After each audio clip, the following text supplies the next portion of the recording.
Welcome into the basketball podcast of Mid-America. It is December 7th, and it feels like Arkansas basketball has got its groove back a little bit. We appreciate you listening in today. I'm Scottie Borderline of Whole Hog Sports. Happy as always to be joined by Ethan Westerman. It's a little lonely in here, buddy, without you being in the studio. Yeah, sorry, I didn't make the drive down to Fayetteville today. I live in Rogers, and I have a lot of things going on today as far as just places to be. So I sent the text a little bit before this that Scottie was going to have to be on his own, just him and his usual 7 brew without me there, though. I was telling Blake and Spencer before we started recording this, I went back and rewatched because I'm vain. I went back and rewatched the video of last week's reaction pod to the Duke game, and it was kind of funny. Every time the camera would pan back to us, my drink would be about an inch lower. I needed all of that caffeine last week. I don't think I went to sleep probably till about 3:00 in the morning. So I'm flipping through. You mentioned before we left the arena last Wednesday after the Duke game. It was like, man, I don't know if you can schedule Instagram posts or not, but Hank got a ton of really, really good photos from the game. And one of the pictures that he got was Eric Musselman kind of down on a knee looking at the other end of the floor, and Michael Musselman standing right beside him. So I texted that picture to Eric, and after I sent it to him, I'm like, oh my God, that was 2:45 in the morning. Like, what am I doing? I should have probably done that in the morning. But it was a late night, and the vibes are good today because I went to 7 Brew for a drink, and it was a free one. So I upgraded to a large, and I'm actively shaking as we speak. But Hey, you're just working on that sponsorship. hey, we'll take that if we can get it, for sure. We spend more money there as a family than we do on our mortgage every month. That's no doubt about it. Blake Sutton won't be joining. I'm going to miss his voice too. He's a little bit under the weather. Blake is, if you want to follow him on Twitter, he's at Taterboy, and his spud got him sick this week. So he's producing behind the scenes, but you won't see him. Hopefully we can get in and out of here so he can get some rest and get to feeling better. But I mentioned we brought 2 basketball podcasts of Mid-America's last week, previewing Duke, reacting to Duke. We're only going to do one this week, but plenty to talk about. Arkansas beat Furman 97-83 on Monday. And now Arkansas's got a really big test on Saturday in Tulsa against an Oklahoma team that is rolling right now, 19th in the AP poll. I believe they're 8-0 after a win over Providence on Tuesday. They put that game away the other night. I think it was I think Oklahoma was up by 1 with a little bit less than 15 minutes left, went on a 24-4 run, and just blew that game wide open. So Oklahoma is going to be really good. They are really good. Eve, I know you're going. We're taking a bunch of guys from the Hogs Sports Network team over to Tulsa for the Arkansas-Oklahoma game. I hope you're packing some Kleenex for the media seating, because we're going to be up there in the nosebleeds, like kind of above the lights. But it's a pretty unique environment, I think. And I asked Makai Mitchell about that yesterday, kind of in his availability pre-Oklahoma, and he said he thought it was kind of a 50-50 split last year. I disagree. I think it was, honestly, I thought it was kind of closer to maybe 70-30, 75-25. Arkansas fans traveled to that game really, really well. Do you have any expectations for that Oklahoma game? Just kind of the environment. Have you been to BOK before? Yeah, I actually went to the game 2 years ago. I didn't go last year. The one 2 years ago that was honestly more was talked about what happened with ejections and than what actually happened on the court. I feel like that game, how ugly that one got. Whenever I went, I felt like it was about 50-50 that year. It makes sense that last year would have been maybe a little bit more Arkansas heavy, just based on kind of the hype that was around the team at that time of the game last year. I'd expect that on Saturday you might get kind of the reverse of, like, I'm not saying it'll be 75-25 OU, but they're really rolling right now, like you said, to where you figure that OU fans will probably show up there. I know they didn't have the football season that's at Oklahoma fan standards this year. So maybe they're hopping on this basketball team there that's doing really good right now, and they'll show up for that. I have a tracker for the net rankings that I do every morning, and I checked it this morning. I was like, wow, they're 14th in the net. I mean, I get it. That's only have so much data in there right now. Like Arkansas is not the number 112 team in the country. I think we can all agree on that, but that's what the net says. But I do think that if you see a team that has that like Oklahoma that it has a 14, I remember last year I told you like it was around the same time, and I was like, Scotty, look at how dumb the net is. It has Florida Atlantic at number 9 right now, and lo and behold, they were actually really good. So I think you can put a little bit of stock into it if a team is really high at this point, that maybe like the data is picking up on some stuff that they'll play out over the season. I know they're well coached. Porter Moser is like, I think he's like one of those coaches I think pretty much everybody respects at least. He was in Little Rock for a while, I do believe. Right? I honestly cannot remember. I think Porter Moser spent a little bit of time in Little Rock, so he's familiar with the state of Arkansas. And like I'm sure he understands. Like, yeah, he was at UALR early 2000s. Yeah, so he understands how Arkansas fans are with basketball, especially being there at the time that he was, early 2000s. Like you're right on the heels of Arkansas winning its first championship. So I'm sure that he kind of understands like the passion of Arkansas's fan base, and probably I'd assume that him and Eric both like this series that's now going to turn into next year being conference. Yeah, it's going to be an SEC matchup. So yeah, I'm excited. I think that definitely is a huge. It feels weird saying this because Arkansas's played like the likes of like North Carolina and Duke, Memphis, some other teams like that, are big names. But I feel like OU on Saturday might be the biggest challenge they've had all year long, as far as just the way that OU is playing right now. I feel like it could feel like a maybe second round NCAA tournament game. You know what I mean? I feel like it could be one of those. Maybe even a Sweet 16 type games. I feel like both of these teams are plenty talented enough to at least reach that second weekend. But this series is kind of interesting because the first game was obviously Oklahoma just railroaded Arkansas, and Eric gets ejected. I remember Devo goes for he almost went for 30 points, but it almost kind of felt hollow to a degree. Last year's game, Nick Smith really showed up, and I thought Mekhi Mitchell played really well. He had 10.6 boards, 4 assists, no turnovers. He was phenomenal last year. This year it's going to be really interesting because if you've looked at Oklahoma at all and you just watch maybe 5 minutes of a game, the athleticism that they have this year is like a complete 180 from I feel like what they've been in the past. And so that to me makes this really interesting. I feel like we're going to see lots and lots and lots of athleticism. And I'm really interested in how things are going to shake out maybe around the rim. I can get into some of that later.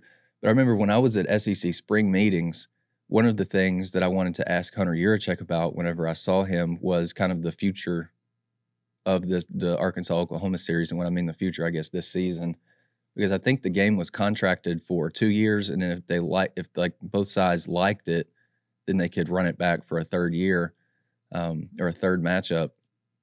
And Hunter Yurachek told me, he said, and this was late May, early June, he told me, he was like, I don't anticipate that game happening. And then, I remember we did a press conference with Eric in the summer, it may have been a few weeks later, after, or it may have been August at that point, but Eric was asked about just the schedule.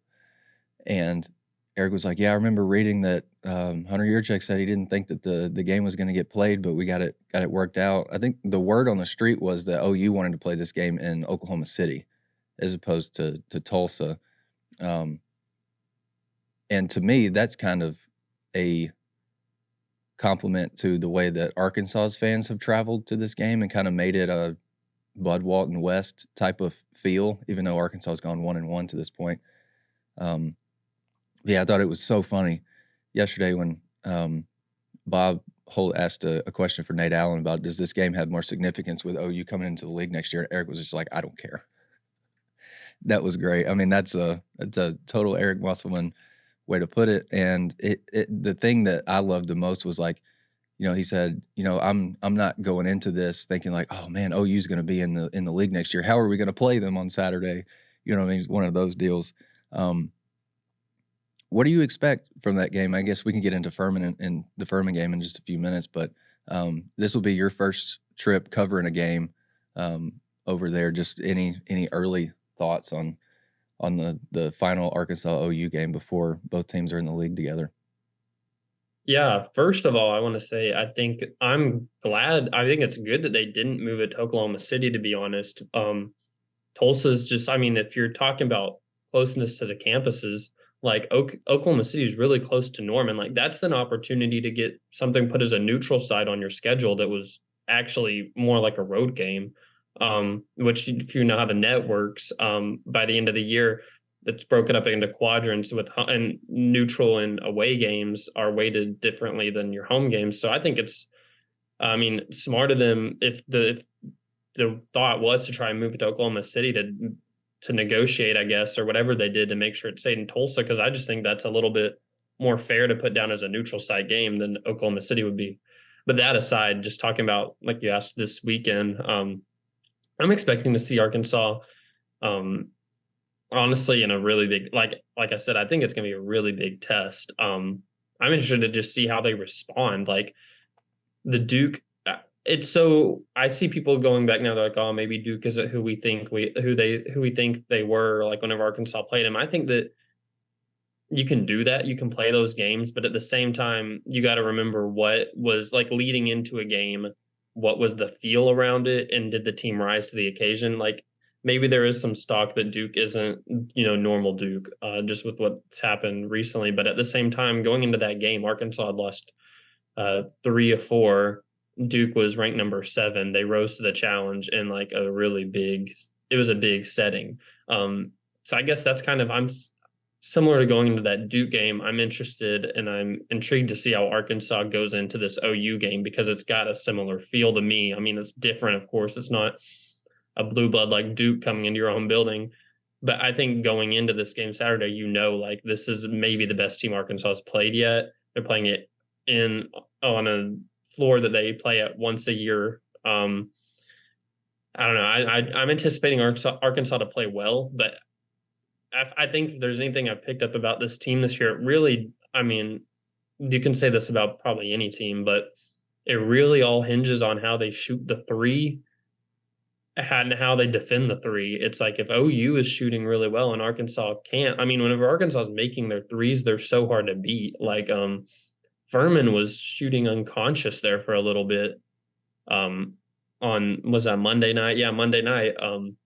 They're shooting unconscious, but it just seems like whenever Arkansas is on, like they can answer in so many different ways. Yeah. I'm interested to see in a different setting. Like, I mean, in the Bahamas, I don't want to say, I mean, there was a lot of flashes where they didn't shoot well, but it's not like the UNC Greensboro game where they just couldn't buy a bucket to save their life.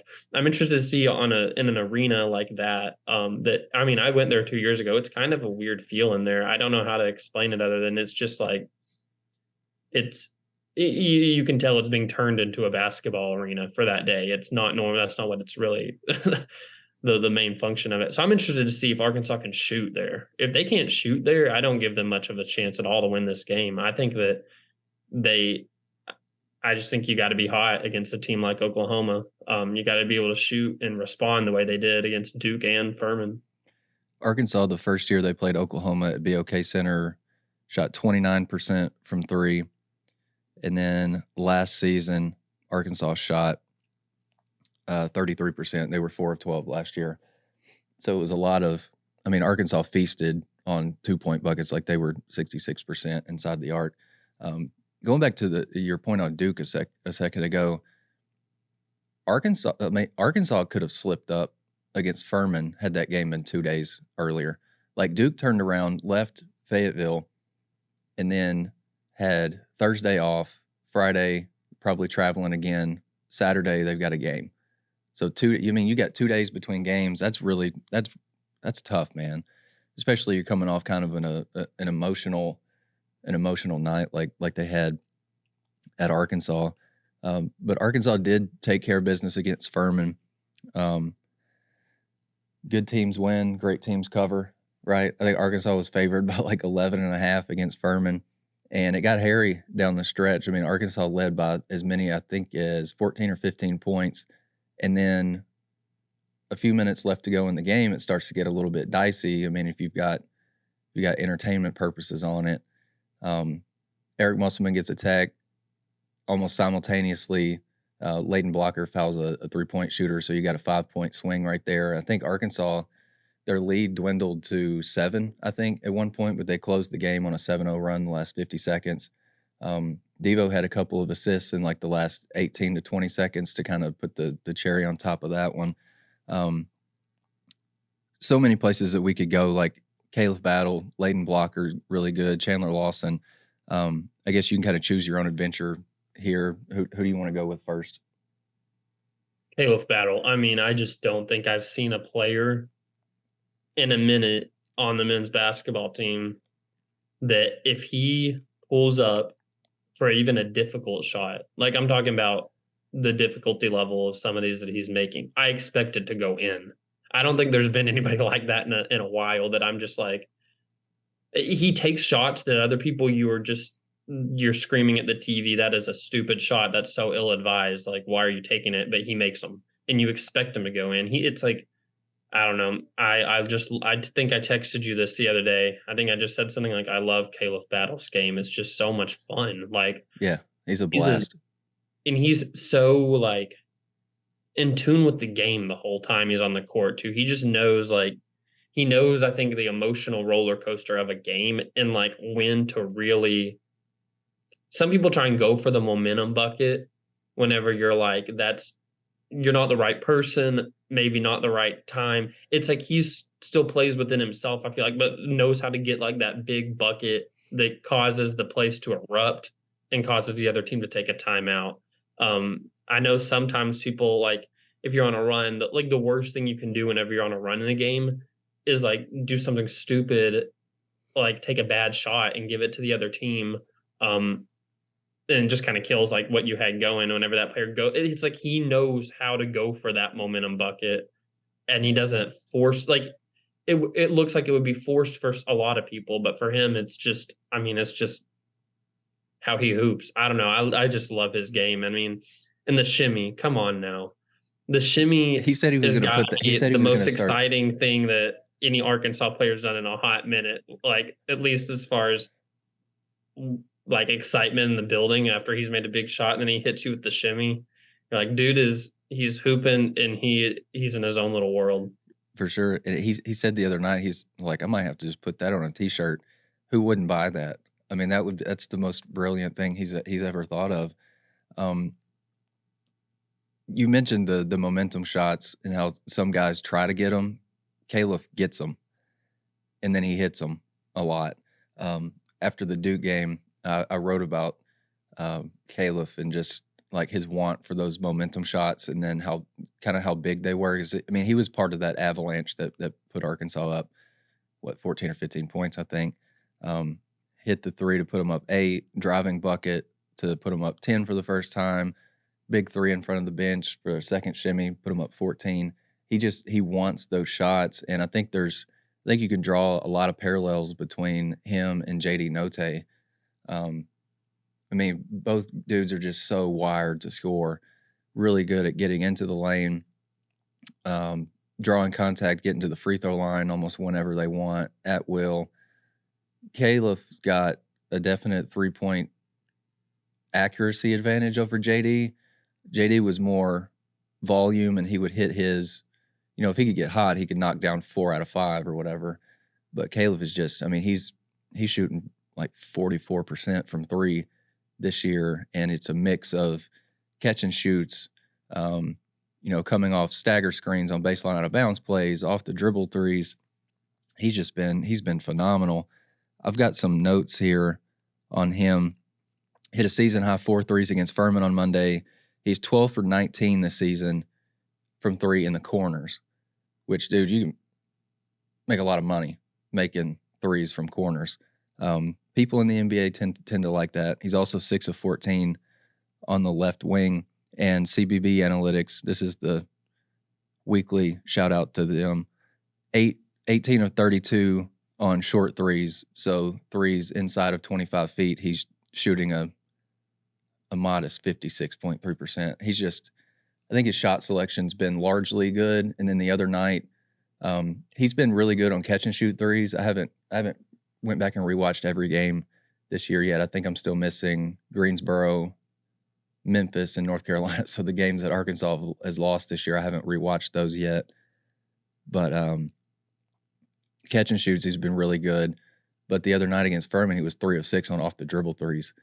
I mean, so he's kind of, it's like, you want to defend me really close, I can take a couple dribbles, or I can literally make you dance and spin around, read the name on the back of your jersey, and then drop you off and knock down a three that way.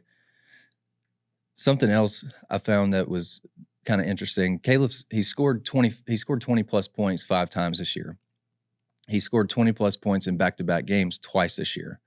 If you go back to his last stretch of games against Temple, he scored at least 20 points in 10 of his last 15 games.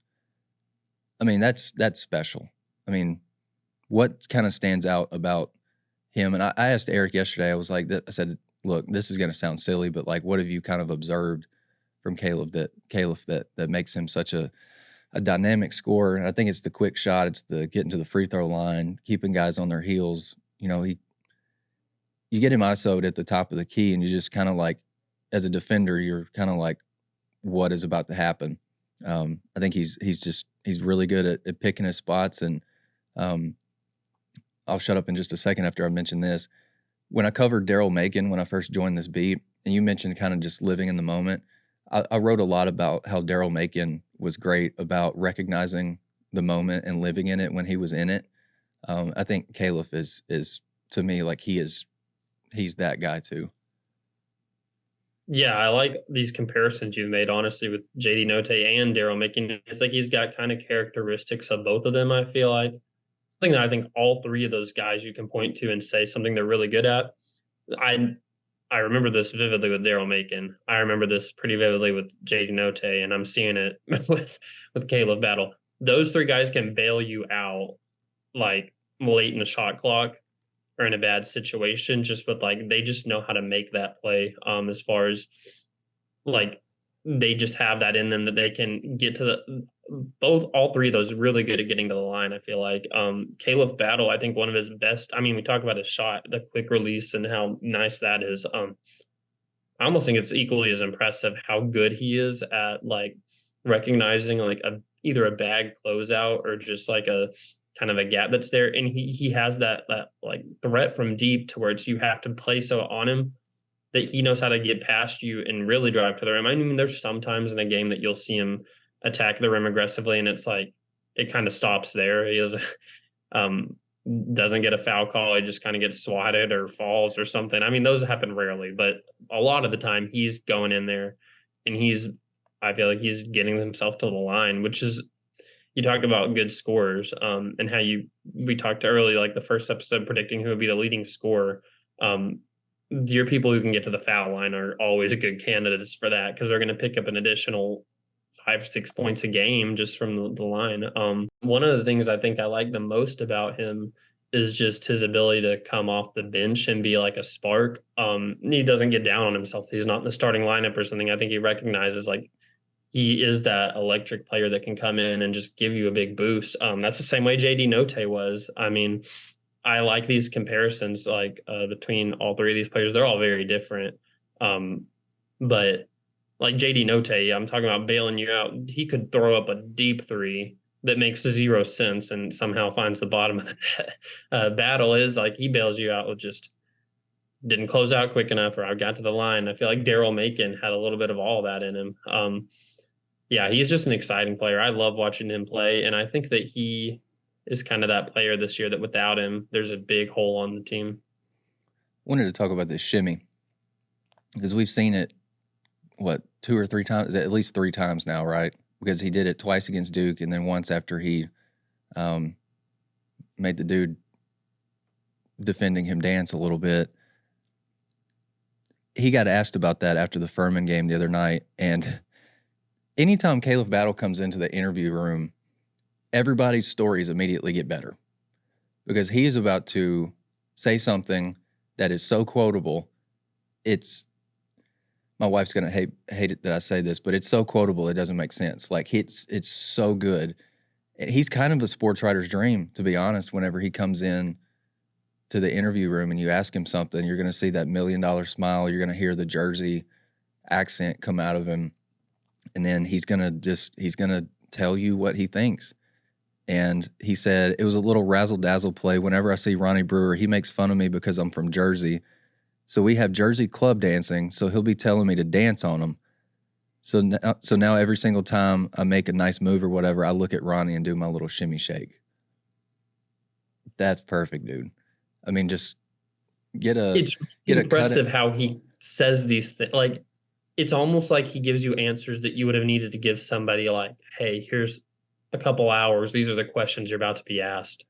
Come up with a good answer for him. And he just rattles off stuff like that. Yeah, it's great. And I think if you do a cutout of him hitting the shimmy and looking toward the bench or whatever, and you throw that on a T-shirt, maybe you call it the Jersey shimmy or something. I mean, that T-shirt's going to do numbers. A couple other things on KB before we can move on, because I think a lot of people want to. I don't think people can get enough of Chandler Lawson either, and I'm right there with you. The last two games, we talk a lot about Caleb's offense, and for good reason. Like I think he's now 0.2 points behind Tremont Mark for the team's leading scorer. I think he's at 16-8. Last two games, he held opponents to 2 of 7 from the field. So obviously there's some things that if you ask Eric Musselman, yeah, he's got to do this, and this better defensively, but he's not standing out for the wrong reasons. Like the steals and the blocks numbers, maybe not where you want him, but I think he's shown that he'll sit down and defend. And Arkansas's defensive rating, I believe, is a lot better when Khalif Battle is on the floor. In the last 5 games, he's got like a team best net rating of like 20.1. So that's like the differential of Arkansas's offensive rating minus defensive rating per 100 possessions when he's on the floor. And it's like Arkansas's 20 points better over 100 possessions in the last 5 games than when he's off the floor.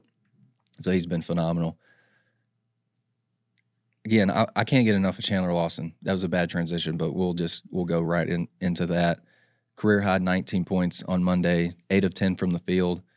Dude, sign me up for that. Like if Chandler Lawson is going to get it, granted it's against a Furman team that was out without its leading scorer the other night. Marcus Foster did not play, but Marcus Foster's not a guy that would have been guarding Chandler Lawson. Chandler Lawson still got his buckets. I think his previous career high was 16. So he was just out there working. And then he blocks 3 more shots. So in Arkansas's last 3 wins, Stanford, Duke, Furman, he's got 14 blocks. And I was looking at KenPom earlier, and you've got to play 40% of your team's available minutes to get a national ranking in a lot of these categories like block percentage. His block rate is at 11.2%, meaning he's blocking when he's on the floor 11.2% of opponents' 2-point field goal attempts, which is really, really nice. If he had played like maybe 10 more minutes this season, 12 more minutes, that would put him 19th nationally. And so I've talked several times on this podcast about how Chandler Lawson was a late June gem, and I think you're really seeing it. And I find myself almost, especially after Arkansas's last 3 wins, like, man, I can't believe how good Chandler Lawson has been, because I threw him in a rotation projection piece I did for HI. I was like, he's got an uphill battle to crack the rotation, but I don't think I really took into account like his makeup, his basketball IQ, his willingness to be coachable and just do whatever the team needs. And the team needs him straight up at this point to continue to do what he's doing, because I think he's the glue guy for this team. And I'm this close to saying that he's this team's X factor. Yeah. And Okay, so I hear players all the time in like interviews, like say something like, "Oh, he's such a great guy. Y'all should know him." But like they say that about everybody. You can whenever I hear multiple people with Chandler Lawson, like his teammates just always it's like they go out of their way to mention y'all should see him off the court too, like about he's a good guy. I've just noticed that kind of your glue guys are usually people who are taking care of their business like on the court and they're just like really good for the locker room too.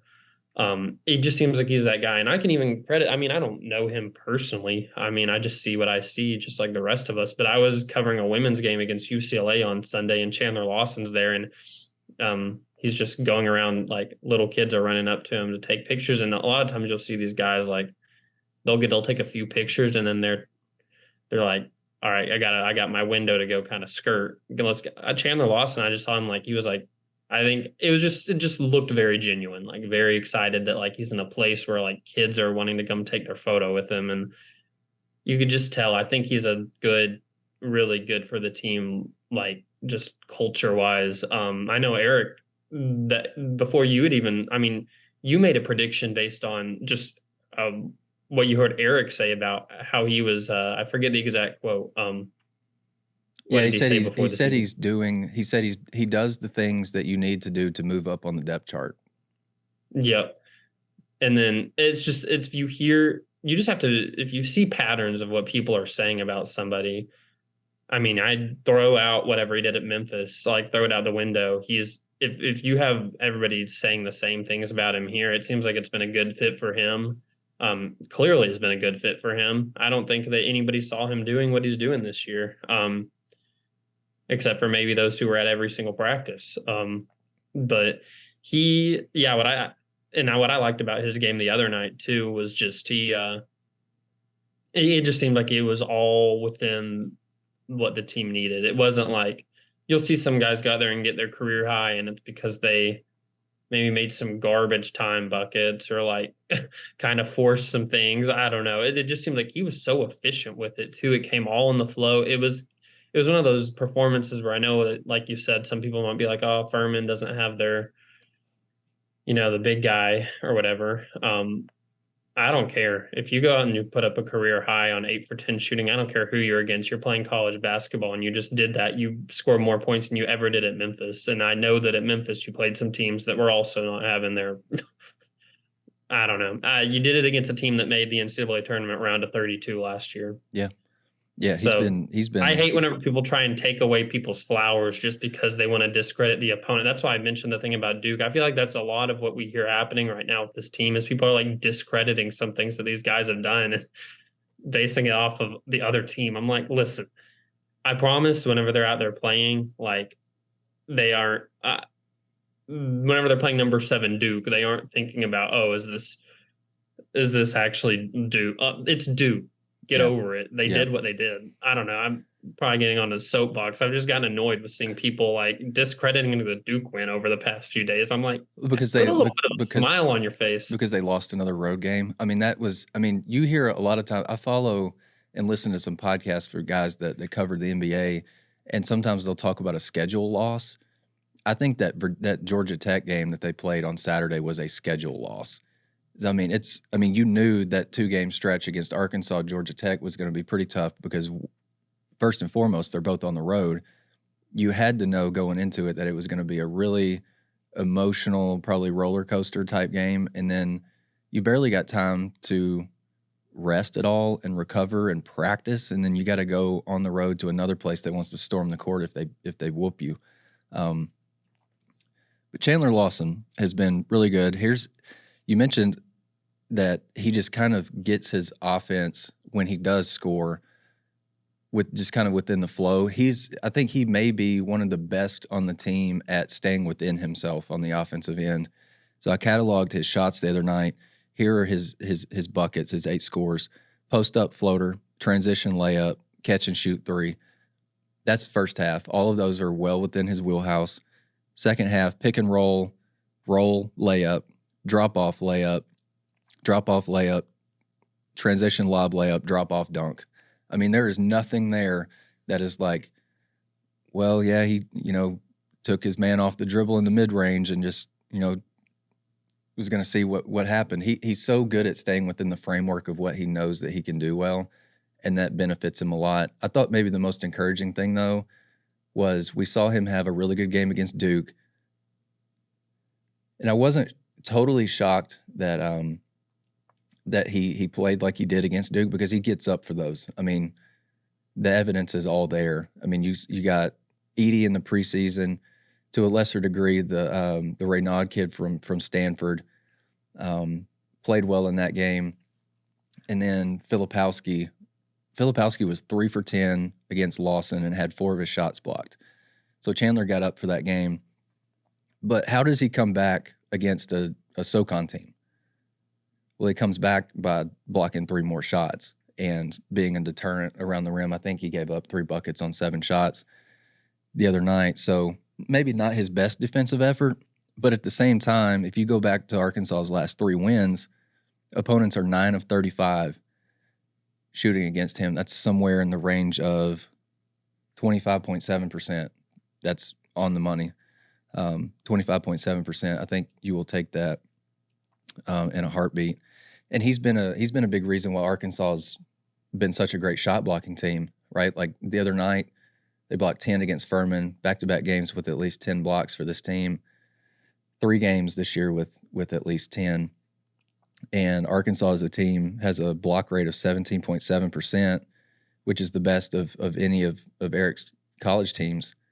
And the number 2 rate is 13.7 in his first year at Nevada. So this team's getting it done around the rim from a shot blocking standpoint. Now, you bring that up to Eric, and he's like, "Why is our 3-point defense not much better?" But I think if Arkansas can kind of get things figured out perimeter defense wise, because Furman got loose the other night, you mentioned it kind of at the top. But if they can get both of those things really cooking, I think you'll see this team really start to stand out on the defensive end. We're going to take a short time out, and we come back, we'll dive into Layden Blocker's emergence. I can't believe we've gotten this long into this without talking about him, and we'll get into more about Saturday's game against Oklahoma, and then we'll get Ethan's Taliah Scott fact of the week and more. Stay with us. Get the latest breaking news on all Arkansas Razorback sports at WholeHogSports.com. Our award-winning reporters and photographers go beyond game recaps to bring our subscribers the most trusted Razorbacks news anywhere. With expert analysis, the latest in recruiting, plus unique and compelling stories of your favorite teams. Subscribe today at WholeHogSports.com.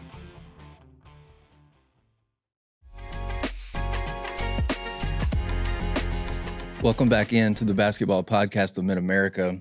I am a forgetful soul. My wife will can attest to that. I did not tease before the break that we were going to talk about Trevin Brazile too, because one of the things, what happened late in Monday's game against Furman, Trevin Brazile tweaked his left ankle and left the game, I believe, with about 2:41 left.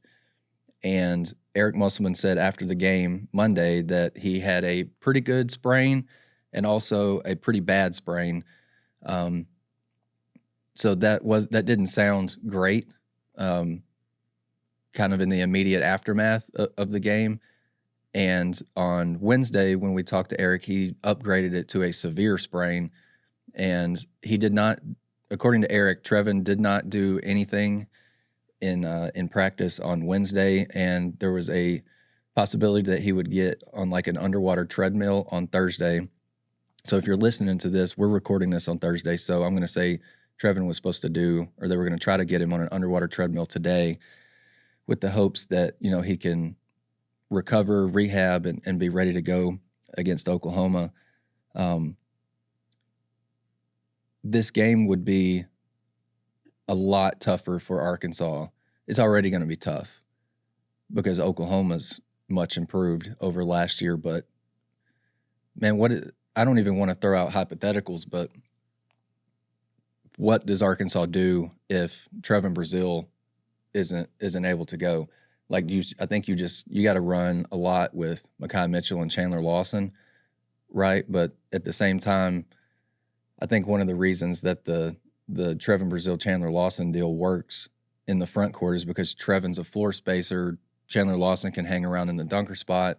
But if you have to go with Kai and Chandler Lawson at the same time, it's almost like you've got two dunker spot guys or potential back to the basket bigs on the floor at the same time. So it could be tough for Arkansas. But at the same time, I think that's where having several days before Arkansas has to play Oklahoma, I think that's a positive for Arkansas. So we'll see if Trevin Brazile is able to go. We will. Another weird thing about the BOK Center in this Arkansas-Oklahoma game, we typically don't get let into the arena until an hour before tip-off. And at Arkansas, for home games, we're allowed in an hour and a half early, so we can already kind of see 90 minutes before tip-off who's out there moving around. Like Monday night, we saw Tremont Mark looked like he was ready to go. I don't know that we'll exactly get the full picture of Trevin Brazile's pregame, but we will see him inside of an hour before tip-off, and we'll try to put an update either on Twitter or message board, something like that. We will get an update out there on that for sure. Let's get it in the Layden blocker. How much has he impressed you / maybe exceeded your expectations through 9 games? Because I mentioned earlier, I did a rotation projection for HI in the summer. He was another guy along with Chandler Lawson. I was like, man, he's got an uphill battle to, crack the rotation. And my reasoning was, whose minutes are you going to take? But I think he is a guy that needs to be on the floor, man. He's fearless, and not to be cliche and say he's got a lot of dog in him, but it's pretty clear that he does, dude. Like, what do you like about Layden? And then are you kind of on the same page with where Eric Musselman is in terms of like areas that he's got to improve if he wants to, maybe even take on more minutes? Yeah, I mean, first of all, I feel like Layden Blocker, in a weird way, feels like a Devo Davis clone, but just a little smaller and more like jitterbug, kind of like, I don't know, he's just everywhere. But he's bouncier. Yeah, he's bouncier too. I mean, but he's got that same sort of just like intensity about him, and kind of just they move similar. It's weird. Maybe I'm the only one who thinks that, but feels to me like a weird Devo Davis clone. But yeah, Eric said a lot of things that he needs to clean up to keep getting minutes, but I don't think so long as he's playing with the intensity and as hard as he does, I don't think those minutes are going anywhere. I mean, it's something that right now it stands out. I mean, if you're a freshman on the court and we're talking about how hard you play whenever you're playing on the court with a bunch of older guys, I don't think those minutes are going down the drain. I don't think Eric will look at what Layden Blocker's done and think that that's not needed on the team, like, or in the rotation.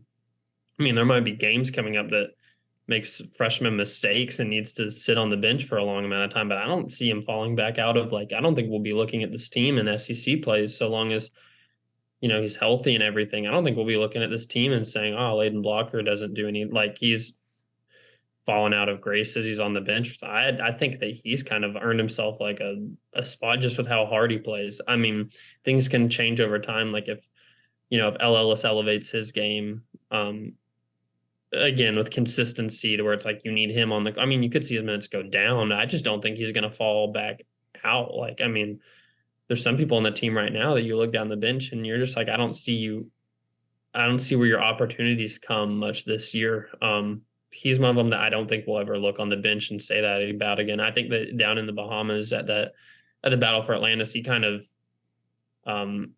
he put himself on the map. It didn't guarantee anything. And then you turn around and the way he played against Duke and then what he did against Furman, I mean, I think that he's kind of locked himself in there. Maybe I'm wrong. Maybe I'll look back and say this was a stupid thing to say, but I just know that Eric really values players who play with that type of effort.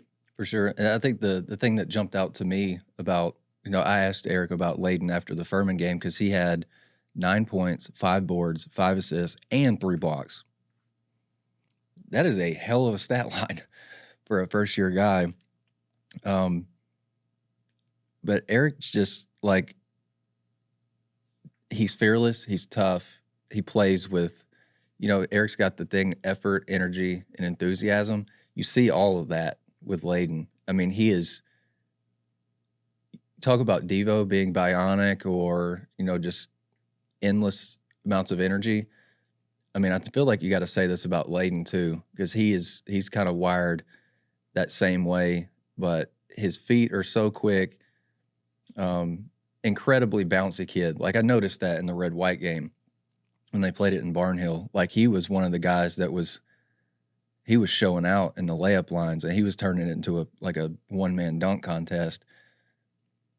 He's been excellent, and the things that Eric is saying that he needs to improve on, he's really optimistic that he's eventually going to maybe weed some of those things out because they're all coachable.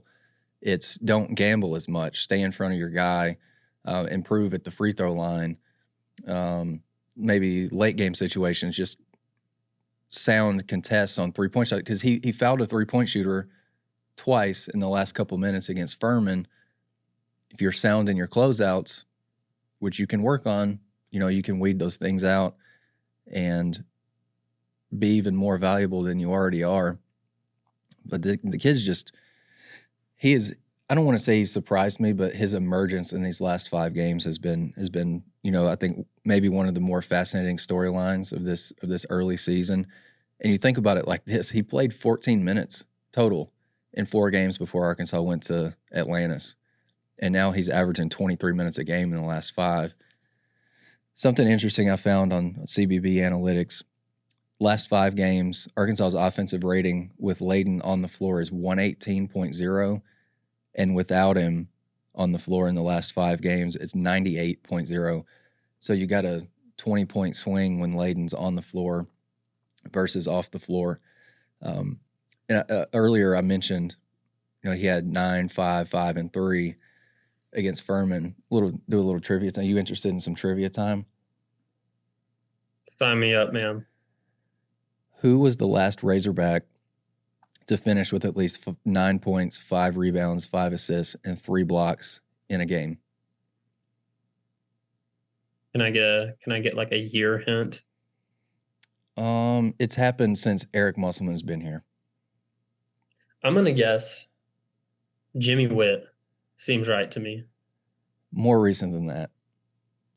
Okay. Jalen Tate? More recent than Jalen Tate, too. Goodness, is it this year? No. Okay. Maybe let me guess. Oh, Anthony Black. Not even AB. That was AB would have been a really good first guess, but yeah, I don't even know why he slipped my mind. Now I'm just feeling confused. Like, who could this be? It's not Ricky Council, is it? It's not. I mean, yeah, I'm dumbfounded. Give me another hint. We've talked about him on this podcast already. Oh, JD Notae. JD Notae put up one of those games, and I don't have the JD's stat line in front of me right now, but he did it in January 2022 against South Carolina. And I'm pulling up my story that I wrote on Layden the other day. Other Arkansas players since 2010, 2011 to put up at least 9, 5, 5, and 3 in a game. You ready for these names? So you got JD Notae, Jalen Williams, Moses Kingsley, and Hunter Mickelson. How's that for some and then Layden Blocker and Layden Blocker. Yeah, you just look at that group and you're like, one of these is kind of not like the other. You're like, how'd this dude get in that bunch? Yeah, I mean, that's incredible. I mean, it's really impressive just for kind of, you compare those names, totally different players. Yeah. And Layden Blocker's the one that you're like, you're on a list with Moses Kingsley and Hunter Mickelson right now, and Jalen Williams. Like, yeah, Layden, how'd you find your way to this club? Yeah, I mean, he's been really impressive, and he's contributing to this shot blocking party that they're having seemingly every night. The last few weeks. 3 blocks against Furman the other night. He absolutely pounded a layup attempt. I mean, he blocked that layup attempt off the backboard as hard as you can without the ball going through the backboard. And he's going to have some chase down blocks in his career here that are going to absolutely wow everybody that's watching the game. I mean, he's just athletically, he's so gifted. And I'm really eager to see how he even progresses through the rest of this season. And then down the line, a kid can get faster, stronger, bigger.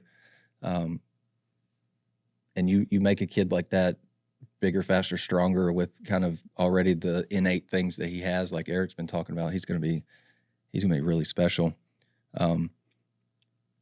Defensively, I mentioned the block shots. Duke players were 0 of 4 from the field against blocker in Arkansas's upset win. And then against Furman the other day, Furman players were 2 of 10 against him, including 1 of 6 inside the arc. Like this kid's, I just don't think this kid's going anywhere in terms of the rotation. It's going to take Eric has said that his needs to improve on his jump shot. I think it's going to take him going 0 for 4 or 0 for 5 from the field for Eric to just be like, all right, you got to sit and you got to work on this jumper a lot more before you start taking 4 or 5 in a game. But I think Layden is really in tune with the game plan, understands. He's another one of those guys, maybe like Chandler Lawson, who understands what he's good at, and he just does that really well. Been really impressed with how he attacks the rim against guys that are much bigger than him. Just really, really good, man. I can't talk enough about how impressed I've been. I got a question for you about him. Does he feel to you, at least he feels this way to me, does he feel to you like the first player under Eric Musselman since Devo that you look at as a freshman that's playing and you're like, I could see you here for the next 3 or 4 years? Or do you, I'm not trying to discredit, I think he has definitely a future playing professionally. I'm just saying, I think that he is kind of the first freshman I've seen in here that I'm like, I see you being a Razorback for a hot minute. Not really. Yeah. AB, you watched him in Maui last year. You said, okay, this dude's in the league. Yeah. As soon as the season's over. Layden Blocker feels to me like that guy that could maybe turn into the next just stable piece you have. Yeah, if he keeps playing at this level, there might be some chatter that starts on him professionally. You know what I mean? Like the guys that do talent scouting and all these really way too early mock drafts and stuff like that. There could be some chatter about him going into next year, but I think I could see him being here a couple of years, at least a few years. I want to say a few years probably. I think what could take him obviously to the next level is just that jump shot. So if you've got the fearlessness driving the ball to the rim, and you've got as much defensive potential as he does, all of the athleticism, and I would have to imagine his combine metrics and stuff are just silly, right? He's got incredible bounce, really good agility, quickness, all that stuff. I think it's just kind of shoring up the gambling side of things, which on one hand can help you get a steal, like against late in the first half against North Carolina, big dunk at the end of the first half, right? But then, the night before, there's the gamble in the last few seconds of the first overtime against Stanford, where he gambles and ends up behind the guy that he's supposed to be defending, and the guy hits a 3 and sends the game to double overtime, could have cost him the game. So there's some give and take there. You don't want to take his aggressiveness away from him, but I think you just want him to be a little bit more sound. And then the shooting. I think if he improves as a shooter, I think the sky's obviously the limit for him. Yeah, and I just want to reiterate, I don't mean anything by saying I see him here a while. I'm going to reiterate, I think he has a professional future ahead of him. I just think he's that type of player, especially with his role, at least this year. It will probably, granted he's back next year, increase, of course, next year. I just think he's that type of player that could stay here a couple years and really develop and turn into that, I don't know, kind of that piece that Arkansas rarely has in this era of the transfer portal, of just a steady piece. But sure. Yeah, I definitely think he's got once he cleans up some stuff, that dude's got so many God-given abilities that you're like, it'll take you somewhere. For sure. Last thing on Layden, and we'll talk Arkansas women's basketball and Taliah Scott. Layden Blocker's last 5 games, just to go over the full stat line here: 8.4 points on 62.5% shooting. Good. 3 rebounds. Eric's probably like, you can do better. You're bouncy enough to do better. 1.6 assists, probably wants that up. 1.2 turnovers. I think that's, outside of the Duke game, he's been pretty good taking care of the basketball. 0.8 blocks, like that. And then 1.6 steals. Another thumbs up for Layden there. What do you got on Arkansas women's basketball? I know they play Louisiana Tech tonight. And then I'm just excited to hear you talk about Taliah Scott again. I mean, we need this Taliah Scott stat/fact of the week sponsored by somebody, I feel like. Yeah, we'll work on that. Just recapping kind of the week that they had. They played going into tonight's game. They played 3 straight games against teams ranked in the top 20 this week. So they went through a gauntlet. It's funny. I had people telling me, I was covering this team before they had started this stretch. Like, oh, this team is 6-0. They haven't played anybody yet. I said, literally look at their schedule right now. They're about to go through a gauntlet. And I think that you would have taken out of that 4-game stretch they went through Wisconsin's kind of the outlier. They're a middle of the pack Big Ten team, but they played 3 straight games against teams that are in the top 20 this week. And if you had said they'd go 2-2 in that 4-game stretch, I think most people would have taken that. But they, you talked about Duke, how it's hard to turn around after a big game and then play another one, how the schedule fell for them. They got a big win at Florida State last week. Arkansas actually was the only team to have a men's and women's win against a top 25 team in that ACC challenge. So both men's and women's took care of business in that thing. Helped the SEC out. They went 7-7 in both the men's and the women's. So without Arkansas getting some on paper upsets, SEC would have lost that challenge. So, but they had to turn around and like 2.5 days later, play the number 2 team in the nation in Bud Walton Arena. And it was unlike any team they've seen before. Just style of talent.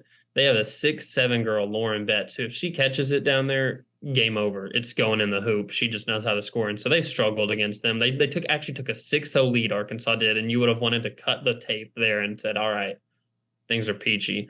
But UCLA took it like a 30-point lead late in the third quarter. I mean, they just owned that game. Arkansas did look exhausted. They had 3 players in boots after the game, just precautionary, just dealing with soreness. But I just think they just went through a kind of the hell stretch of games where bodies are tired. You're playing good teams, but the encouraging thing about their game against UCLA is they, in the fourth quarter, granted UCLA set their big 6'7" center on the bench, but they don't play super deep anyway. So it was still against mostly like starters and players for UCLA. Arkansas went on a big run and cut it down to 14 with 4 minutes left, which it was a 30-point game late in the third quarter. So they made it interesting there for a little bit, but UCLA wins by 15. Arkansas gets votes in this week's poll. They went from 0 votes to 5th most votes among not ranked teams. And they have a pretty favorable schedule, like you said, starting out tonight with Louisiana Tech coming into the building, who's 0-6 against D1 teams, but playing a little bit better recently. Still, Arkansas should take care of business. If they don't, it'll be mega reason for concern. But yeah, that's kind of just a recap of their week and what they have next. Louisiana Tech is a team they actually played in the WNIT at Bud Walton last year. They beat them pretty bad then. And a lot of the same pieces coming back for Tech, except they lost their electric scorer that they had last year. So Arkansas got to feel good going into this one. My Taliah Scott fact of the week. She started the year 3 of 28 from 3-point range. That's mega ouch. 10.7% mega ouch. But she was still scoring like 26 points a game because she's so good at driving and getting the line. But her past 4 games in that gauntlet stretch I was talking about, 13 of 35 from 3, which 37%. So it's like she found her shot. Trending in the right direction. against tough teams. People are looking, I've gotten several questions, people looking at their stats like, oh, why is she's the worst 3-point shooter on the team, shooting 25%. Why does she still get to take him? I'm like, well, look at the past 4 games against the better teams. I think she's getting her groove there. So that's my stat. She's in the past 4 games, 37% from 3. And like I said, she made 3 3-pointers in her first 5 games. She's made 13 in the past 4. So she's more than multiplied that by 4. Or I did math wrong. She's almost multiplied her scoring output. Right. No, I did my math right. We need to just completely take out me trying to do math. This might be why I can't do the Taliah Scott fact of the week, because I'm bad at math. Show. She is, let me just say, she's shooting the 3 ball well right now. There you go.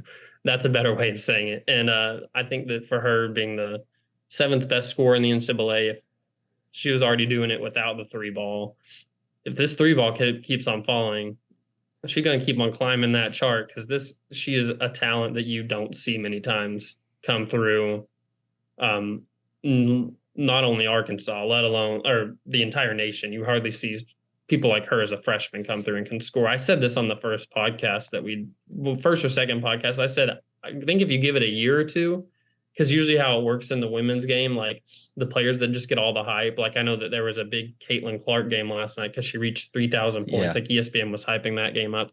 I think that Taliah, give it a year or two, will be on that same level of like nationwide hyping her up. She is that good. So yeah, there's my Taliah Scott fact of the week.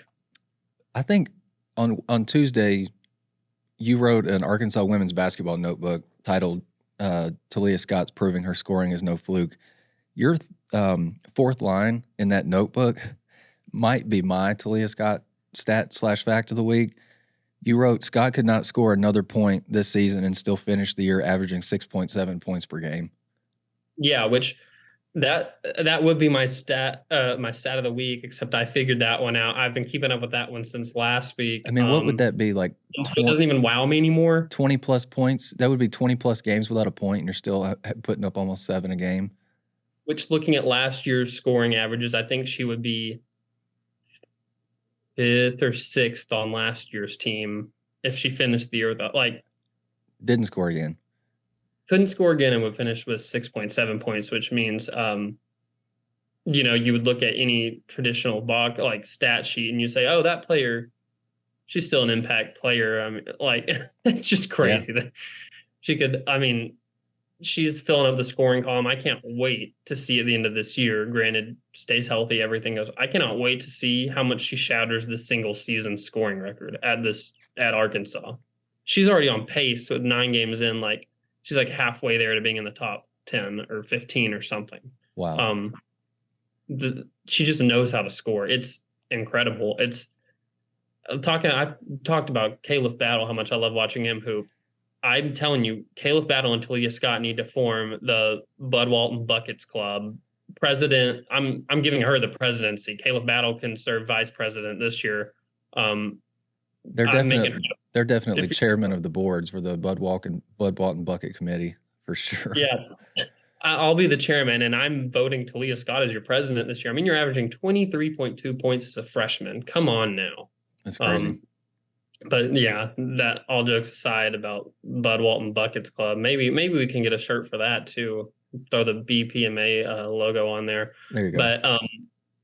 But yeah, she's that stat. It's like, I don't know how she's been this ready as a freshman to just kind of like do things like that, to be in a position where she could hypothetically not score again this year and still finish with 6.7 points. But I will say, she told me before the season, she talked a lot about the Steph Curry camp she went to before her senior year of high school started.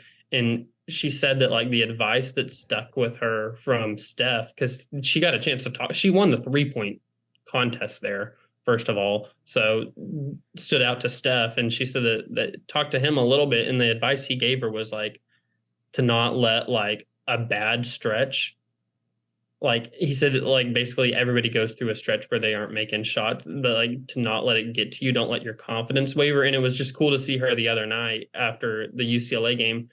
It was me, I said somebody somebody asked about where her confidence was at, with what she's done against these ranked teams. And she said, yeah, my confidence doesn't waver. It was like she was repeating advice that she said that she got from Steph Curry at this camp. And it's cool to see it because she did struggle from three early in the year. And now she's slowly climbing to, I think give it a few games, she'll be right up there, like with most people's 3-point percentage on the team. It's just a slow start got her, but she's definitely that type of player that you look at and you say, Arkansas, Mike Neighbors getting her was huge for him. I mean, she's just the perfect player for his system. So interested to see how her shooting trend continues. Will be big tonight to see if she can maybe take it to another level against a team that's been really struggling. I have no doubt Taliah Scott will continue to get buckets, and we will continue to champion the names of bucket getters. There's no doubt about that. We appreciate you listening in to the Basketball Podcast of Mid-America. Me and Ethan, like I mentioned earlier, will be in Tulsa on Saturday, and we'll have full game coverage from the final game in the Cardinal and Crimson series or Crimson and Cardinal series, whatever it is. Last game in that series before Oklahoma jumps into the SEC, which I love that Eric just doesn't care about. That was a phenomenal response that he had to Nate's question there. But we'll be back next week. Arkansas's getting into the portion of their schedule where there's lots of days between games. I believe next week is finals. So Arkansas has a game on Saturday against Oklahoma. The following game will be a week later against Lipscomb in North Little Rock. We will definitely hop on the podcast together, knock out a pod, reacting to Oklahoma, getting ready to head down to Central Arkansas that following weekend. For Ethan Westerman and Blake Sutton. Blake, hope you get to feeling better, buddy. I'm Scotty Bordelon. We will be back next week on the Basketball Podcast of Mid-America. Big Piggy. Big woo. You know how we do.